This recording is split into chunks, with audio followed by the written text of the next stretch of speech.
Michael Arterberry. Welcome to the Human Capital Innovations Podcast. Thank you. Thank you for having me. I'm really excited. Me too. It'll be such a fun discussion today as we explore issues of individual, team, and organizational motivation. And I'm really interested in learning more about your background as a motivational speaker and the work that you do and kind of how you got to where you're at. So those are all the types of things that we're going to explore together today. I want to briefly share Michael's bio with all the listeners. Michael Arterberry is, of course, a dynamic motivational speaker. As a teenager, he was fortunate to receive guidance from positive role models who helped him overcome adversity and set high expectations for his future. Grateful for the role these mentors played in his own development, Michael decided to dedicate his professional life to helping people navigate the difficulties of life and launch their future into motion. For more than 25 years, he's been helping teens and adults to use what they have gone through as a catalyst for success rather than an obstacle for failure. Michael received the 2010 USA Network's Characters Unite Award for exceptional commitment to combating prejudice and discrimination while increasing tolerance and acceptance within the community. He's also the recipient of the 2014 100 Men of Color Award for leadership in education, government, mentorship, entrepreneurial success, and community service. In 2008, Michael founded the Youth Voices Center, a nonprofit with the mission of helping young people to become active, productive members of society by overcoming their obstacles, their history, stereotypes, and even their own self-image and limiting beliefs. I really love everything about that bio and your background. It's tremendous, and I'm really excited to have this discussion with you today. All right, all right. Yeah, every time it's funny with affirmation. Even though I know that's me, you're reading about, you sit back, you're like, wow, is that really me? But anyway, yes. But what I want to do to kind of get your audience ready for who I am, I want to tell a little story, Jonathan. Great. And it's a story about a farmer and a donkey, all right? And this donkey is one of his favorite farm animals because once he finishes working with the donkey on the farm, he brings the donkey back home to his house and he allows his kids to come out and they play with him. So he comes down the driveway, the kids come running out the house, they're all excited. They wash him, they ride him, they finish playing with him, and he sends them back out to the farm. And they do this regularly, you know what I'm saying? So one night he brings them home, they come out, they play, they finish playing with him. When he releases them to the farm, everything's good. But while he's wandering during the night, he falls into an empty water well. So when he falls into the empty water well, of course he can't get out. The next morning the farmer calls him, he's not coming. So the farmer's looking around the farm and he finally hears him making noise at the bottom of the empty well. So the farmer walks over to the well, he looks in, he's like, wow, I want to get him out. So he goes and gets 6 of his friends. They come over to the well, they look in, and they decide they're going to pull the donkey out with some rope. So they all get some rope, Jonathan, and they start throwing the rope down in the well. They throw it, they miss him, they throw it, they miss him. They finally throw it by his hind legs. He steps into the rope, they shimmy it up his body, and they start to pull. They pull, the donkey moves. They pull, the donkey moves. They pull, the donkey moves. Then halfway up the well, they realize that the donkey's too heavy. So they lower him back to the bottom of the well, and now that farmer has to make a grim decision. Now, see, he can't feed his donkey food at the bottom of the well because that doesn't make any sense. He can't starve him because, like I said in the beginning, he was more like a pet. Then one of his hot-headed friends was like, hey, just shoot him. He's like, nah, I can't do that. So one of his more reasonable friends whispered in his ear. He said, listen, you don't want your kids to fall into the well. So we're going to have to sacrifice your donkey, but we're going to cover him with dirt, sacrifice your donkey, but your kids will be safe. So all 6 of them got shovels, Jonathan, and they started shoveling dirt into the well. And every time that dirt would hit the donkey, he would scream. Every time he would scream, it would cause the farmer some distress. You got dirt, scream, dirt, scream, dirt, scream. Then all of a sudden, the scream stopped. When the scream stopped, they gave the donkey a moment of silence. But then they went back to work. More dirt, more dirt, more dirt. The next thing you know, you see the donkeys right here. More dirt, more dirt. The next thing you know, you see half his body. More dirt, more dirt. The next thing you know, that donkey, Jonathan, walks right out of the well that he fell into. Now check this out. Every time that dirt came across the wall, it would fall on the donkey's back. He would shake it off, and he would step on it. And he took every scoop of dirt that was meant to kill him to save his life. Now, Jonathan, I tell you that story because I am the donkey. And what I want to do is I want to share with you some of my dirt. First and foremost, I grew up in the alcohol. My father was a raging alcoholic. Now, I say raging because you need to understand, like, dude raged from the time I was born until the time he died when I was 16.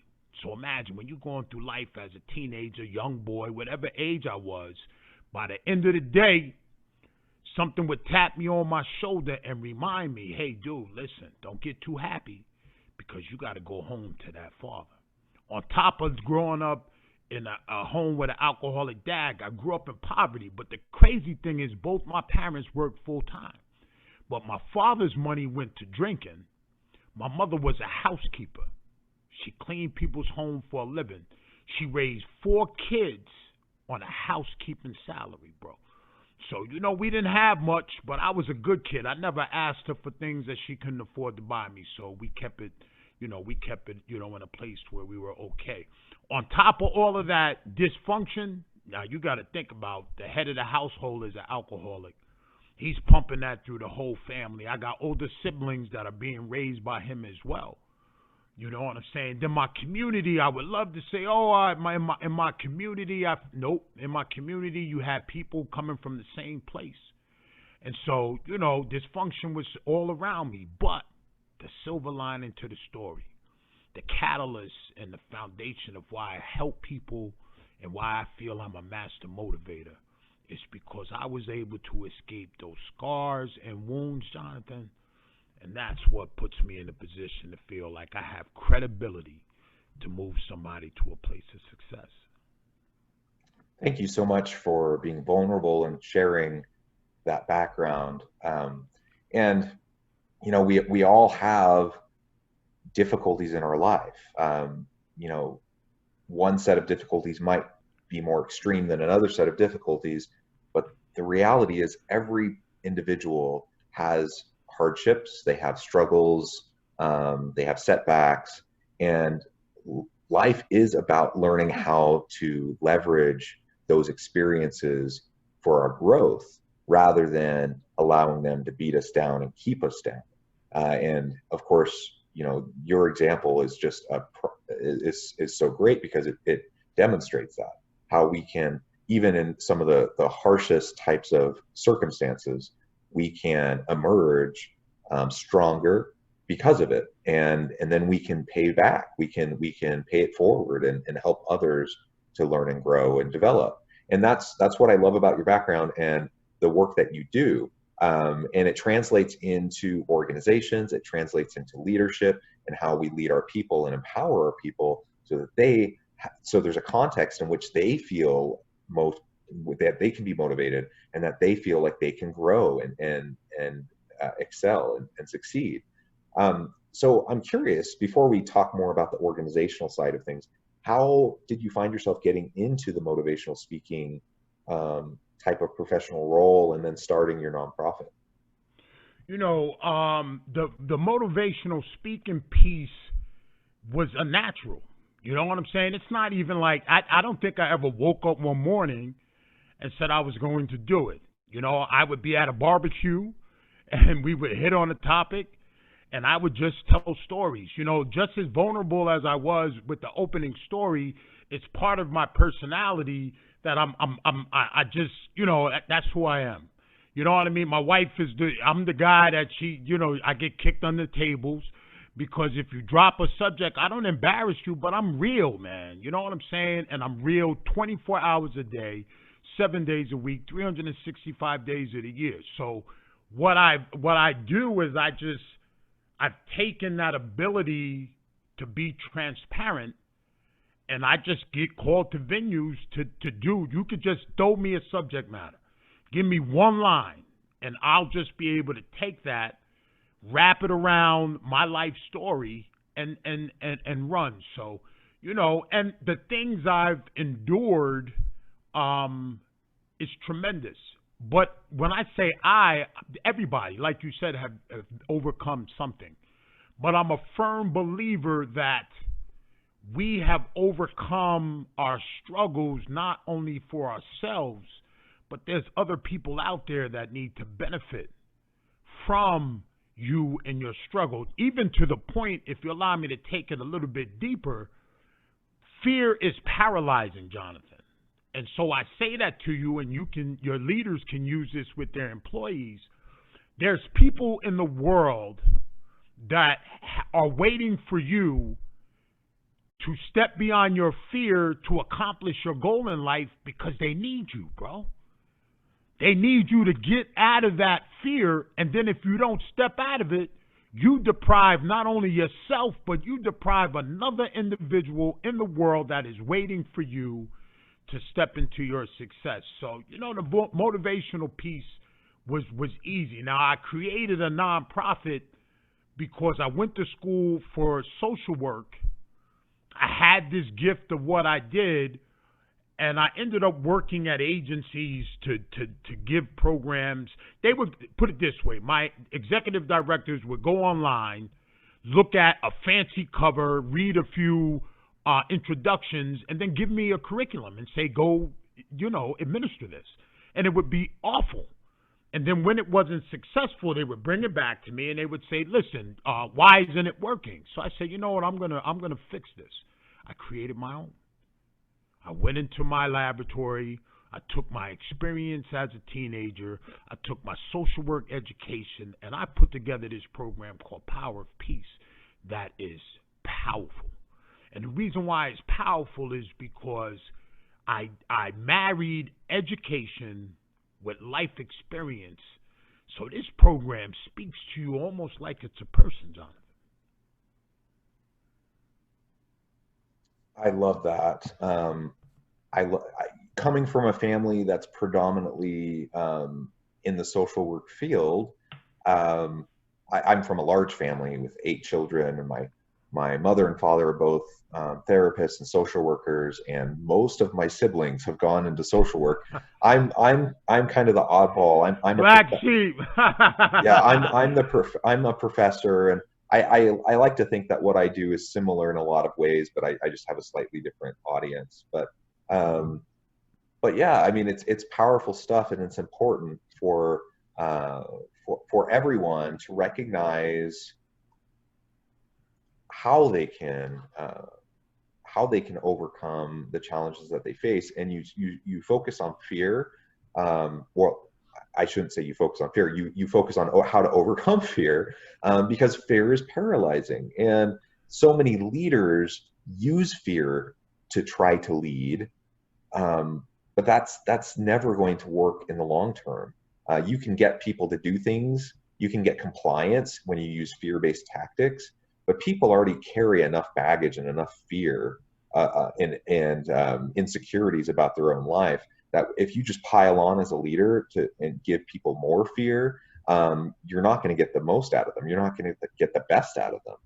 But rather, you need to help uplift them. You need to help them challenge the narratives in their head about what they're capable of, and help them have a bigger vision of what they can achieve. And when you create that kind of an environment, then people can thrive.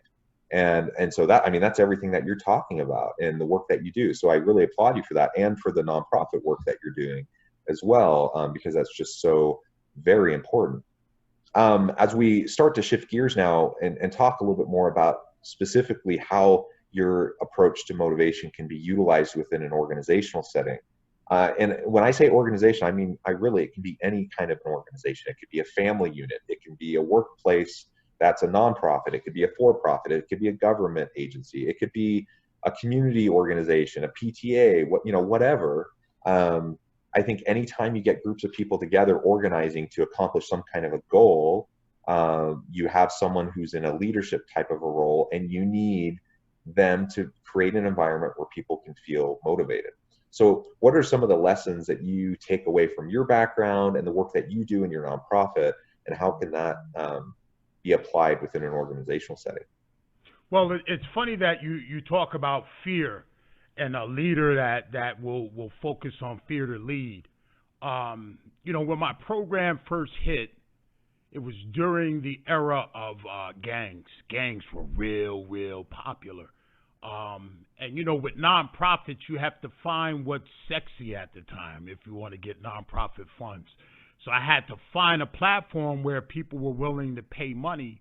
And so I had to go into a lot of environments where there were gang-related type of workshops that I was running. Now, I say this to you because of leadership, because a gang leader will use the vulnerabilities of the youth to recruit. So they're going to recruit a young person that has voids in their lives, and they're going to fill the void and then make that young person loyal to them because they are giving them what the young person feel that they're missing.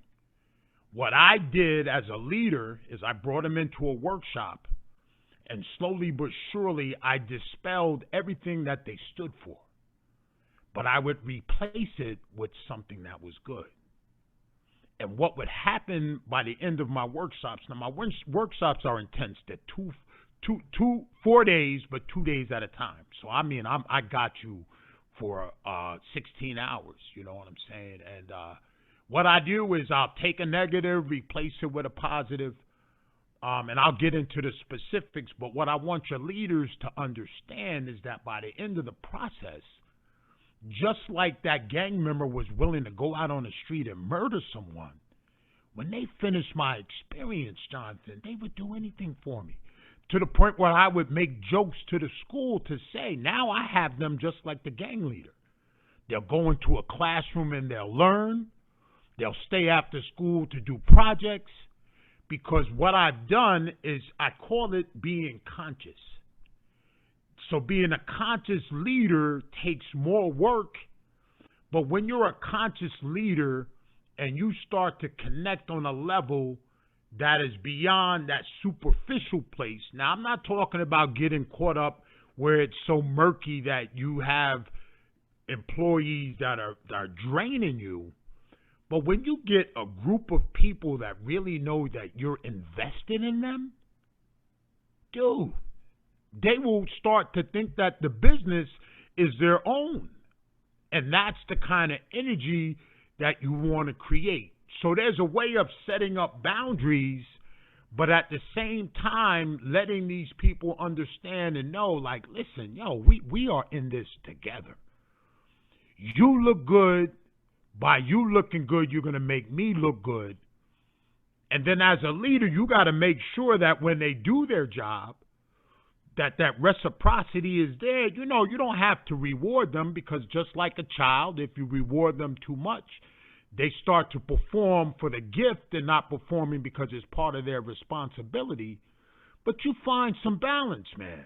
You know what I'm saying? You find balance and you make sure, you know what I'm saying? With my teenagers that I work with, what I do is when I get one that's really, really struggling, I make them grind, bro. You know what I mean? Grind. And then right when I see a nice little area where I pop in and I drop a reward. And it's nice. And I'll give it to them, and we'll enjoy it together. But then immediately we get back into the rhythm of what we have to do. So, my advice to your leaders is the fact that, no, an iron hand doesn't do it. And I'm telling you as a person that's been in that environment. You know what I'm saying? I'm the type of guy, I'm an alpha. So when you come at me like that, you lost. From the first confrontation, if you try to beat me over the head with something and I'm an alpha male, I will purposely try to just go the opposite way, simply because, listen, alpha males don't work like that, bro. So you got to know what you're dealing with, because not everybody is cut out the same. Absolutely. We need to know everyone's unique drivers, what motivates them the most. People at different life stages, at different career stages, are probably going to be motivated slightly differently. But you focused in your comment there about several of those really kind of universal elements that people that pretty much every person needs. And ultimately, people want to be a part of something bigger. They need to have a driving purpose. And you talked about the gang situation. One of the reasons why gangs are so successful is because you take, like you said, you take people who are in really tough situations and you fill the gap, right? And gangs create community, they create a sense of family, they create a sense of purpose, and they create and engender loyalty. So we can have a positive way of creating an environment where people can feel similar types of things, and we can help them feel committed to us. And fear-based leadership, that, like I said a minute ago, that can drive compliance. People are worried about losing their job. They're worried about getting punished and being put on a bad assignment, or being, whatever the punishment might be.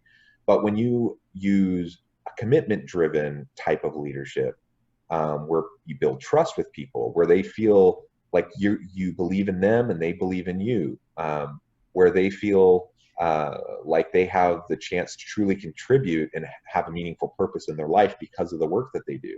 When that kind of an environment is established, then look out, because you're going to have an incredibly dynamic group of people, and you're going to have a dynamic organization.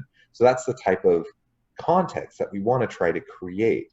And it's not rocket science, but it does take intentionality and it does take effort, because it's certainly easier to be a fear-based type of a leader. It's harder to build relationships, to develop trust over time, and to be consistent with people and communicate with them in such a way that they feel empowered. But I hope anyone listening today, can take from your experience, your background, and the type of work that you do, take that as an example of what we can do to really change the situation in our teams, in our organizations, and help drive greater success. Well, Yes. Michael, it has been a real pleasure talking with you today. We're about out of time, but before we part ways, I want to make sure that the listeners know how they can get in touch with you.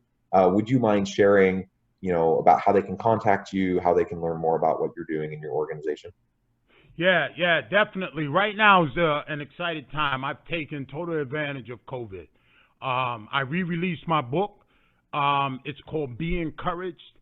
They can get a free copy of the book if they go to shakethedirtexperience.com.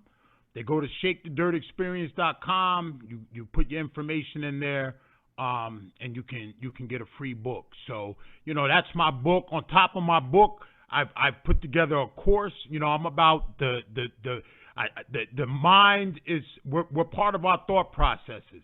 So for people that are shooting for success, I have a course that I call it the Shake the Dirt Experience, but they go to shakethedirt.com. It's a 10-day challenge that they can do a course with me, again, with my different philosophies. They can reach out to me on my public speaking platform, michaelarterberry.com, and then my social media pages, and we'll put them in the notes, Instagram, LinkedIn, Facebook, my name, and so forth. And I'm the type of guy, you could tell I'm laid back, that, when you follow me, messages, corresponding, I'm not like, I don't answer people's messages because I'm too important. I like to interact with my followers, you know what I mean? But, they can find me there. I do corporate